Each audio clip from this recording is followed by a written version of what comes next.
ನಮಸ್ಕಾರ ಸ್ನೇಹಿತರೆ, ನಾನು ಇವತ್ತಿನ ವಿಡಿಯೋದಲ್ಲಿ ಶಿಕ್ಷಕರ ನೇಮಕಾತಿಗೆ ಸಂಬಂಧಪಟ್ಟಿರ್ತಕ್ಕಂಥದ್ದು ಅಂದರೆ ನೋಟಿಫಿಕೇಶನ್ 2026-27ನಲ್ಲಿ ಏನು ನೋಟಿಫಿಕೇಶನ್ ಮಾಡ್ತಾವೆ ಅಂತ ಹೇಳಿದ್ರು ಕರ್ನಾಟಕ ಸರ್ಕಾರ. ಅದರಲ್ಲಿ ಬರ್ತಕ್ಕಂಥದ್ದು ಏನಪ್ಪ ಅಂದರೆ, ಈಗ ಕೆಲ ವಿದ್ಯಾರ್ಥಿಗಳು ಏನಪ್ಪ ಮಾಡಿದಪ್ಪ ಅಂದರೆ, ಇವು ಎಕ್ಸಾಮ್ ಬರೀಬೇಕಾದ್ರೆ ಯಾವಪ್ಪ ಅಂದರೆ ಶಾಲಾ ಶಿಕ್ಷಕರ ನೇಮಕಾತಿಯಲ್ಲಿ 3 ಹಂತಗಳು ನಡೀತವೆ. HSTR ಆಗಿರ್ಬೋದು, GPSTR ಆಗಿರ್ಬೋದು ಮತ್ತು PSTR ಎಕ್ಸಾಮ್ ಅಂತ ಹೇಳ್ತೀನಿ. ಇದ್ರಿಗೆ ಕ್ವಾಲಿಫಿಕೇಶನ್ ಏನಪ್ಪ ಅಂದರೆ ಭಾಳ ಜನಕ್ಕೆ ಕನ್ಫ್ಯೂಸ್ ಆಗ್ತಿದೆ. ಅದ್ರ ಬಗ್ಗೆ ನಾನು ಹೇಳ್ತಾ ಹೋಗ್ತೀನಿ. ಪ್ಲಸ್ ಏನಪ್ಪ ಅಂದರೆ ನ್ಯೂ ವೇಟೇಜ್ ಲಿಸ್ಟ್ ಏನು ಕೊಟ್ಟರು ಮೊನ್ನೆ ರೀಸೆಂಟಾಗಿ 1 ಮಂತ್ ತಿಂಗಳ ಹಿಂದೆ ಏನು ಮಾಡಿದ್ರು, ನ್ಯೂ ವೇಟೇಜ್ ಲಿಸ್ಟ್ ಬಿಟ್ಟರು. ಏನು ಲಿಸ್ಟ್ ಬಿಟ್ಟಪ್ಪ ಅಂದರೆ, ಈಗ CET TET ಆಗಿರ್ಬೋದು, ನಿಮ್ಮ ಡಿಗ್ರಿ ಮತ್ತು BEd ಮಾರ್ಕ್ಸ್ ಆಗಿರ್ತಕ್ಕಂತಹ ಅಪ್ಡೇಟ್ ಬಿಟ್ಟರು. ಯಾವ ರೀತಿ ಆಗಿರ್ತಕ್ಕಂಥ ಅಪ್ಡೇಟ್ ಬಿಟ್ಟರು ಅನ್ನೋದು ಪರ್ಸೆಂಟೇಜ್ ಅನ್ನೋದ್ರ ಬಗ್ಗೆ ನಾನು ಹೇಳ್ತಾ ಹೋಗ್ತೀನಿ. ಫಸ್ಟು ಪ್ರಮುಖವಾಗಿ ಎಲ್ಲರೂ ಗಮನಿಸಬೇಕಾಗಿರ್ತಕ್ಕಂಥದ್ದು ಏನಪ್ಪ ಅಂದರೆ, ಫಸ್ಟು ಈಗ ಈ HSTR ಎಕ್ಸಾಮ್ ಅಂತೂ ಬರುತ್ತೆ. ಅದಕ್ಕೆ ನಾನು ಹೇಳ್ತೀನಿ, ಈಗ C&R ರೂಲ್ಸ್ ಇನ್ನೂ ಕೊಟ್ಟಿಲ್ಲ. ಓಲ್ಡ್ C&R ರೂಲ್ಸ್ನಲ್ಲೇ ನಡೆಸ್ತಾರೆ. HSTRಗೆ ಯಾವುದೇ ರೀತಿಯಾಗಿರ್ತಕ್ಕಂಥ TET ಇರೋದಿಲ್ಲ. ಫಸ್ಟ್ ಪ್ಲಸ್ ಪಾಯಿಂಟು ಅಂದರೆ, ಯಾರ್ಯಾರು ಏನು BEd ಮುಗಿಸಿದ್ರೋ ಅವರೆಲ್ಲ ಏನು ಮಾಡ್ಬೋದು, ಅಭ್ಯರ್ಥಿಗಳು HSTR ಎಕ್ಸಾಮ್ ಬರಿಬೋದು. ಈ ಪ್ಲಸ್ ಪಾಯಿಂಟ್ ಎಲ್ಲರೂ. ಈಗ ನಾನು TET ಪಾಸ್ ಆಗಿಲ್ಲ, ಬಟ್ ಶಿಕ್ಷಕರ ನೇಮಕಾತಿ ಬರಲೇಬೇಕು ಅನ್ನೋರು ಪ್ರಮುಖವಾಗಿ ಎಲ್ಲವನ್ನೂ ಬಿಟ್ಟು, ನೀವು TET ಟೆನ್ಷನ್ ಬಿಟ್ಟು ಏನಪ್ಪ ಅಂದರೆ, ಈಗ TET ಏನಾದರೂ ಕರೆದ್ರೆ ಓಕೆ ಬರೆದು ಪಾಸಾಗಿ ನೀವು ಇನ್ನೊಂದು ಎಲಿಜಿಬಲ್ ಆಗ್ತೀರ. ಅದಕ್ಕೆ GPSTRಗೆ ಇಕ್ಕಿದೆ. ಆಗಲಿಲ್ಲ ಅಂದರೂ ಕೂಡ ನೀವು ಹೈಸ್ಕೂಲ್ಗೆ ಓದಬೇಕು.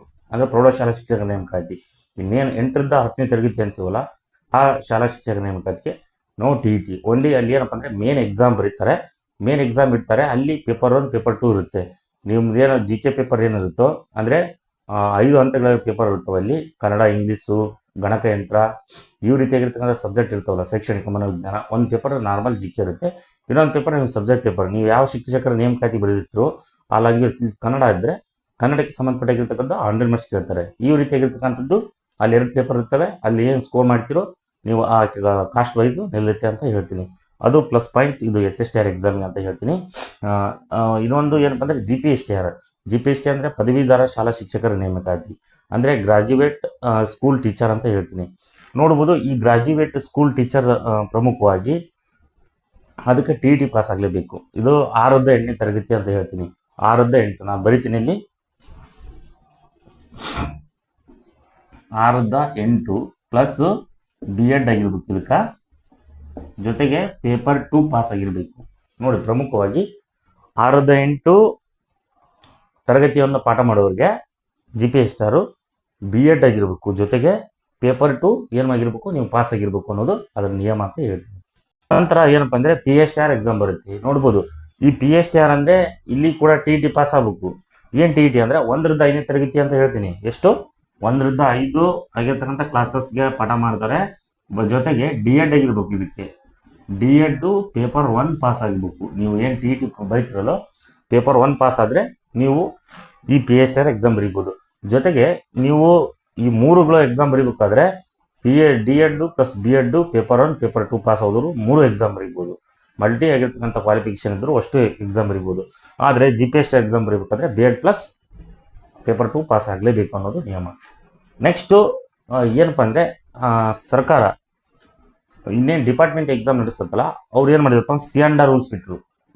ಏನಂತಂದರೆ ಕರ್ನಾಟಕ ರಾಜ್ಯಪತ್ರ ಅಂತ ಕರಿತೀವಿ. ಅಲ್ಲಿ ಏನು ಹೊಸ ಅಪ್ಡೇಟ್ ಅನ್ನೋದಾದರೆ ನೋಡ್ಬೋದು, GPSTRಗೆ ನ್ಯೂ C&R ರೂಲ್ಸ್ ಏನಪ್ಪ ಅನ್ನೋದಾದರೆ 6ರಿಂದ 8ನೇ ತರಗತಿವರೆಗೆ ಶಿಕ್ಷಕರ ನೇಮಕಾತಿ ನಡೀತಲ್ಲ, ಅಲ್ಲಿ ಪರ್ಸೆಂಟೇಜ್ ಏನು ತಗೊಂತಾರೆ ಮೇನ್ CETಯಲ್ಲಿ ಅನ್ನೋದಾದರೆ, CET 70% ಆಗಿರ್ತಕ್ಕಂಥದ್ದು. ನೀವೇನು ಥಿಯರಿ ಬರೀತಿರಲ್ಲೋ, ಎಕ್ಸ್ಪ್ಲನೇಷನ್ ಆಗಿರ್ತಕ್ಕಂಥದ್ದು ಫಸ್ಟ್ ಪೇಪರ್ 1, ಅಲ್ಲಿ ಪೇಪರ್ 2 ಪೇಪರ್ 3 ಆಗಿರ್ತಕ್ಕಂಥ ಪೇಪರ್ ಇರ್ತವೆ. TET ಪಾಸ್ ಆದ ನಂತರ ಅಲ್ಲಿ 70% ಆಗಿರ್ತಕ್ಕಂಥ ಮೇನ್ CET ಇರುತ್ತೆ. Next TET 20%. ಅಂದರೆ ನೀವು ಈಗ ಆಲ್ರೆಡಿ TET ಪಾಸ್ ಆಗಿದ್ದೀರಲ್ಲ, ಅದ್ರ ಮ್ಯಾಗ ನೀವು ಎಷ್ಟು ಮಾರ್ಕ್ಸ್ ತಗೊಂತೀರೋ ಅದಕ್ಕೆ 20% ನೀವು ಮಾಡಿದೆ ಅಂದರೆ ನಿಮಗೆ ಆಲ್ರೆಡಿ ಪರ್ಸೆಂಟೇಜ್ ಸಿಗುತ್ತೆ. ನೆಕ್ಸ್ಟು ಡಿಗ್ರಿ ಅಂದರೆ 8%. ನೀವು ಡಿಗ್ರಿ ಅಂತ ಪದವಿ ಏನು ಓದಿದಿರೋ ಅದನ್ನು 8% ಆಗಿರ್ತಕ್ಕಂಥ ಏನಪ್ಪ ಅಂದರೆ ಲೆಕ್ಕವನ್ನು ಹಾಕ್ತಾರೆ. ನೀವು ಈಗ ಆಲ್ರೆಡಿ ಇವನ್ನೆಲ್ಲವನ್ನು ಲೆಕ್ಕ ಹಾಕ್ಬೋದು. ಇನ್ನೇನು BEd ಡಿಗ್ರಿ TET ಏನೋ ಮಾಡಿದಿರೋ ಇವನ್ನೆಷ್ಟು ಮಾಡಿದರೆ ನಿಮ್ಗೆ ಆಲ್ರೆಡಿ ಪರ್ಸೆಂಟೇಜ್ ಬಂದಿದೆ. ಇನ್ನೇನು 70% ಆಗಿರ್ತಕ್ಕಂಥದ್ದು ಏನೈತಲ್ಲೋ ಅದನ್ನು ಅಷ್ಟೇ ಈಗ ಬಾಕಿ ಉಳಿದಿರೋದು. ಅದನ್ನು ಈ ನೋಟಿಫಿಕೇಶನ್ ಆದಮೇಲೆ ಅಲ್ಲಿ ನೀವು ಏನಪ್ಪ ಅಂದರೆ ಎಕ್ಸಾಮ್ ಬರೆದು ಅಲ್ಲಿ ಏನಪ್ಪ ಅಂದರೆ ಲೆಕ್ಕವನ್ನು ಹಾಕಿ ಟೋಟಲ್ 100 ಮಾರ್ಕ್ಸಿಗೆ ಮಾಡಿ ನಿಮ್ಮ ಪರ್ಸೆಂಟೇಜನ್ನು ಮಾಡ್ತಾರೆ ಅಂತ ನಾನು ಹೇಳ್ಬೋದು. Next DEd 2%. ಈಗ ನೋಡಿ, 90 ತೆಗೆದರೂ ಕೂಡ ಅಲ್ಲಿ ಎಷ್ಟಪ್ಪ ಅಂದರೆ 1.8 ಆಗಿರ್ತಕ್ಕಂತಹ ಮಾರ್ಕ್ಸ್ ಕೂಡ ಬರುತ್ತೆ. ಓನ್ಲಿ ಏನಪ್ಪ ಅಂದರೆ ಹೆಚ್ಚು ಕಮ್ಮಿ ಅವರೇಜ್ ನೀವು ಎಷ್ಟು ಹತ್ತಿದ್ರು ಒಂದು 2% ಆಗಿರ್ತಕ್ಕಂಥದ್ದು ಮ್ಯಾಕ್ಸಿಮಮ್ ತಗೋಬೋದು ಅಂತ ನಾನು ಹೇಳ್ತೀನಿ ಅಷ್ಟೇ. ಬಿಟ್ಟರೆ ಯಾವುದೇ ರೀತಿ ಆಗಿರ್ತಕ್ಕಂಥ ಹೆಚ್ಚಿಗೆ ನೀವು ಎಷ್ಟು ಪರ್ಸೆಂಟೇಜ್ ಬಂದರೂ 2% ಆಗಿರ್ತಕ್ಕಂಥ ಏನಪ್ಪ ಅಂದರೆ ಅವರು ಲೆಕ್ಕವನ್ನು ಹಾಕ್ತಾರೆ ಅಂತ ನಾನು ಹೇಳ್ಬೋದು. ಇದು GP star new weightage list ಅಂತ ಹೇಳ್ತೀನಿ. ಆದರೆ ಫೋಕಸ್ ಏನು ಮಾಡ್ಬೇಕು ಅನ್ನೋದಾದರೆ ನೀವು ಈಗ ಇಂಪಾರ್ಟೆಂಟ್ ಏನಪ್ಪ ಅಂದರೆ TT ಪಾಸ್ ಆಗಿದೆ ನೋಡು ಎಲ್ಲರೂ, ಈ CETಗೆ ನೀವು ಫೋಕಸ್ ಮಾಡಬೇಕಾಗತ್ತೆ. ನೆಕ್ಸ್ಟು ಬರೋದಾದರೆ PSTR ಪ್ರೈಮರಿ ಏನು ಶಿಕ್ಷಕರು ಇದರಲ್ಲೋ ಸ್ಕೂಲ್ ಟೀಚರ್ಸ್ ಇದರಲ್ಲೋ ಪ್ರೈಮರಿ ಅವ್ರಿಗೆ ಸಂಬಂಧಪಟ್ಟಿರ್ತಕ್ಕಂಥದ್ದು 1 ರಿಂದ 5ನೇ ತರಗತಿ ಪಾಠವನ್ನು ಮಾಡ್ತಾರೆ. ಅದನ್ನು ಏನಪ್ಪ ಅಂದರೆ D.Ed ಪ್ಲಸ್ ಪೇಪರ್ 1 ಪಾಸ್ ಆದವರು ಈ ಎಕ್ಸಾಮ್ ಬರೀಬೋದು. ಜೊತೆಗೆ ಏನಪ್ಪ ಅಂದರೆ ಅಲ್ಲಿ ಕೂಡ CET 7% ಆಗಿರ್ತಕ್ಕಂತಹ ವೇಟೇಜ್ ಇತ್ತು, ನ್ಯೂ ವೇಟೇಜ್. ಓಲ್ಡ್ ಕಡಿಮೆ ಇತ್ತು, 50% ಇತ್ತು, ಈಗ ತೆಗೆದು 70% ಮಾಡಿದರು.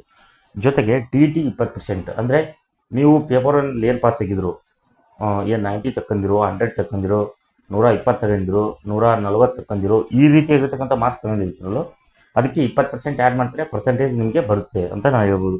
ಅದು ಅಂದರೆ 20% ಆಗಿರ್ತಕ್ಕಂಥದ್ದು ಅಷ್ಟೇ ತಗೊಂತಾರೆ. ನೆಕ್ಸ್ಟ್ PUC ಎಷ್ಟಪ್ಪ ಅಂದರೆ 8% ಅಂತ ಹೇಳ್ತೀನಿ.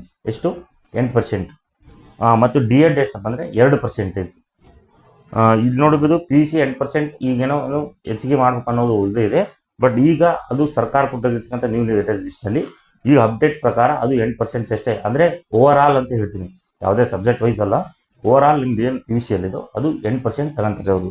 ನೆಕ್ಸ್ಟ್ D.Ed 2%, ಇನ್ನೇನು B.Ed D.Ed ಅನ್ನೋದು 2% ಫಿಕ್ಸ್. ಅದು ಏನು ಹೆಚ್ಚಿಗೆ ಪ್ರಮಾಣದಲ್ಲಿ ತಗೊಳಲ್ಲ, ಆಲ್ರೆಡಿ ಕಡಿಮೆ ಮಾಡಿಬಿಟ್ಟಿದ್ದಾರೆ. ಇದು ಏನಪ್ಪ ಅಂದರೆ ನಿಮ್ಮ ಡಿಗ್ರಿ ಏನಪ್ಪ ಅಂದರೆ ಈಗ ಶಾಲಾ ಶಿಕ್ಷಕರ ನೇಮಕಾತಿ ಹಂತಗಳನ್ನು ಕರೀತಾರೆ, ಜೊತೆಗೆ ನ್ಯೂ ವೇಟೇಜ್ ಲಿಸ್ಟ್ ಕೂಡ ಹೇಳ್ತಾ ಹೋಗಿದ್ರು. ನೀವು ಪ್ರಮುಖವಾಗಿ ನೀವು ತಿಳ್ಕೋಬೇಕು, B.Ed D.Ed ಮಾಡಿದವ್ರಿಗೆ ಅವಕಾಶ ಏನಪ್ಪ ಅನ್ನೋದಾದರೆ ನನ್ನ ಅನಿಸಿಕೆ, ಇನ್ನೇನು B.Ed ಬರೆದಿದ್ರಲ್ಲೋ ಅವರಿಗೆ ನೀವು TT ಪಾಸ್ ಆಗಲಿಲ್ಲ ಅಂದರೂ ನಾನು ಹೇಳ್ತಿದ್ದೀನಿ ನೀವು ಹೈಸ್ಕೂಲಿಗೆ ಎಕ್ಸಾಮ್ ಬರೀಬೋದು. ಸೊ ಅದಕ್ಕೆ ನೀವೇನಪ್ಪ ಅಂದರೆ ಪಾಸಿಟಿವ್ ಆಗಿರ್ತಕ್ಕಂಥ ಯೋಚನೆ ಮಾಡಿ, ಸೊ ನೀವು ಈ ಅಧ್ಯಯನ ಮಾಡಿ. ಅಂದರೆ ನೀವು ಹೈಸ್ಕೂಲಿಗೆ ಸಿಲೆಬಸ್ ತಗೊಂಡು ಓದಿ.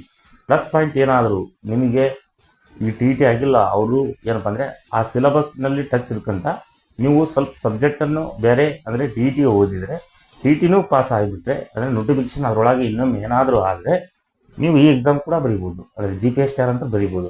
ಯಾಕಂದರೆ ಅಲ್ಲಿ ಪೇಪರ್ 2 ಪಾಸ್ ಆಗಿರಬೇಕು B.Ed. ಈಗ ಆಗಿಲ್ಲ ಅನ್ನೋರು ನೀವು HSTR ಓದ್ರಿ.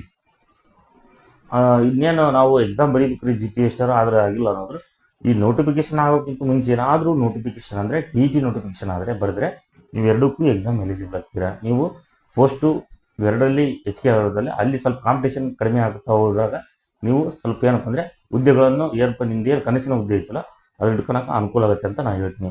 ಇದು ಪ್ರಮುಖವಾಗಿ ಶಿಕ್ಷಕರ ನೇಮಕಾತಿಗೆ ಸಂಬಂಧಪಟ್ಟಿರತಕ್ಕಂಥದ್ದು. ಪ್ರಮುಖವಾಗಿ ನಾನು ಇದನ್ನ ಹೇಳ್ತಾ ಹೋಗಿದ್ದೀನಿ. ಸೊ ಅವರು ಏನಪ್ಪ ಅಂದರೆ ಕಾಮೆಂಟ್ ಮೂಲಕ ಪದೇ ತಿಳಿಸಿದ್ರು, ಏನು ಕ್ವಾಲಿಫಿಕೇಷನ್ ಇನ್ನೂ ಕೂಡ ಕೇಳ್ತಿದ್ದಾರೆ. ಅದಕ್ಕೆ ನಾನು ನೀವು ಆಗಿರ್ತಕ್ಕಂಥ ಒಂದು ಅಪ್ಡೇಟ್ ಹೇಳ್ತಾ ಹೋಗಿದ್ದೀನಿ. ಹಾಗಾಗಿ ನಾನೇನಪ್ಪ ಅಂದರೆ ಶಿಕ್ಷಕರ ನೇಮಕಾತಿಗೆ ಸಂಬಂಧಪಟ್ಟಿರ್ತಕ್ಕಂಥದ್ದು ಹಲವಾರು ರೀತಿಯಾಗಿರ್ತಕ್ಕಂತಹ ಏನಪ್ಪ ಅಂದರೆ ಅಪ್ಡೇಟ್ ಕೂಡ ಹೇಳ್ತಾ ಹೋಗಿದ್ದೀನಿ. ಸೊ ಏನಾದರೂ ಅಪ್ಡೇಟ್ ಬಂದರೆ ಹೇಳ್ತೀನಿ. ಕ್ಲಾಸಸ್ ಕೂಡ ಮಾಡ್ತಾ ಹೋಗಿದ್ದಾರೆ. ಟಾಪ್ ಆಗಿರ್ತಕ್ಕಂಥ ಎಜುಕೇಟರ್ ಇಂಗ್ಲೀಷ್ ಆಗಿರ್ಬೋದು, ಮತ್ತು ಏನಪ್ಪ ಅಂದರೆ ಗಣಿತ ಆಗಿರ್ಬೋದು, ಅಂದರೆ ಮೆಂಟಲ್ ಅಬಿಲಿಟಿಗೆ ಸಂಬಂಧಪಟ್ಟಿರ್ತಕ್ಕಂಥ ಏನು ಎಕ್ಸಾಮ್ನಲ್ಲಿ, ಮತ್ತು ಶೈಕ್ಷಣಿಕ ಮನೋಜ್ಞಾನಕ್ಕೆ ಸಂಬಂಧಪಟ್ಟಿರ್ತಕ್ಕಂಥದ್ದು ಸೋಷಿಯಲ್ಗೆ ಆಗಿರ್ಬೋದು, ಈ ರೀತಿಯಾಗಿರ್ತಕ್ಕಂಥ ಹಲವಾರು ರೀತಿ ವಿಷಯಗಳನ್ನು ಕೂಡ ನಾವು ಏನಪ್ಪ ಅಂದರೆ ಅಪ್ಲೋಡ್ ಮಾಡ್ತಾ ಹೋಗಿದ್ದೀವಿ. ಅಂದರೆ ಕನ್ನಡ ಪಾಠ ಏನಿದೆ ಈ ಯೂಟ್ಯೂಬ್ ಚಾನಲಲ್ಲಿ, ಈ ಚಾನಲ್ನಲ್ಲಿ ನಾವು ವಿಡಿಯೋಗಳನ್ನು ಏನಪ್ಪ ಉಚಿತವಾಗಿ ಅಪ್ಲೋಡ್ ಮಾಡ್ತಾ ಹೋಗಿದ್ದೇವೆ. ಹಾಗಾಗಿ ನೀವೆಲ್ಲರೂ ಏನು ಈಗ ಫಸ್ಟ್ ಟೈಮ್ ನೋಡ್ತಿದ್ರು ಎಲ್ಲರೂ ಲೈಕ್ ಮಾಡಿ ಕಮೆಂಟ್ ಮೂಲಕ ತಿಳಿಸಿ. ನಿಮ್ಗೆ ಏನಾದರೂ ಡೌಟ್ ಇದ್ದರೆ ನಾವು ತಕ್ಷಣವಾಗಿರ್ತಕ್ಕಂಥ ಆನ್ಸರ್ ಕೊಡ್ತೀವಿ. ಮತ್ತು ಸಬ್ಸ್ಕ್ರೈಬ್ ಆಗೋ ಮೂಲಕ ಏನಪ್ಪ ಅಂದರೆ ನೀವು ಏನೋ ಶಿಕ್ಷಕರ ನೇಮಕಾತಿಗೆ ಸಂಬಂಧಪಟ್ಟಿರ್ತಕ್ಕಂಥದ್ದು ನಾನು ನಿಮ್ಗೆ ಅರ್ಥ ರೀತಿಯಲ್ಲಿ ಬೋರ್ಡ್ ಮುಖಾಂತರ ನಿಮಗೆ ಏನು ಬಂದರೆ ನಿಮಗೆ ರೆಕಾರ್ಡ್ ವಿಡಿಯೋನ ಕೊಡ್ತಿರ್ತೆ ಅಂತ ನಾನು ಹೇಳ್ತೀನಿ. ಹಾಗಾಗಿ ಏನಪ್ಪ ಅಂದರೆ ನಾನು ಮುಂದಿನ ವಿಡಿಯೋದಲ್ಲಿ ಬೇರೆ ವಿಷಯದೊಂದಿಗೆ ಏನಪ್ಪ ಅಂದರೆ ತರಗತಿಯನ್ನು ಏನಪ್ಪ ಅಂದರೆ ಪ್ರಾರಂಭ ಮಾಡ್ತೀನಿ. ಹಾಗಾಗಿ ನಾನು ಇವತ್ತಿನ ವಿಡಿಯೋದಲ್ಲಿ ಕೂಡ ಇದನ್ನೇನಪ್ಪ ಅಂದರೆ ಅಪ್ಡೇಟ್ ಕೂಡ ಹೇಳ್ತಾ ಹೋಗಿದ್ದೀನಿ. ಮತ್ತು ನಾನು ನೆಕ್ಸ್ಟ್ ವಿಡಿಯೋದಲ್ಲಿ ಏನಪ್ಪ ಅಂದರೆ ಬೇರೆ ವಿಷಯದೊಂದಿಗೆ ಬರ್ತೀನಿ. ಧನ್ಯವಾದಗಳು.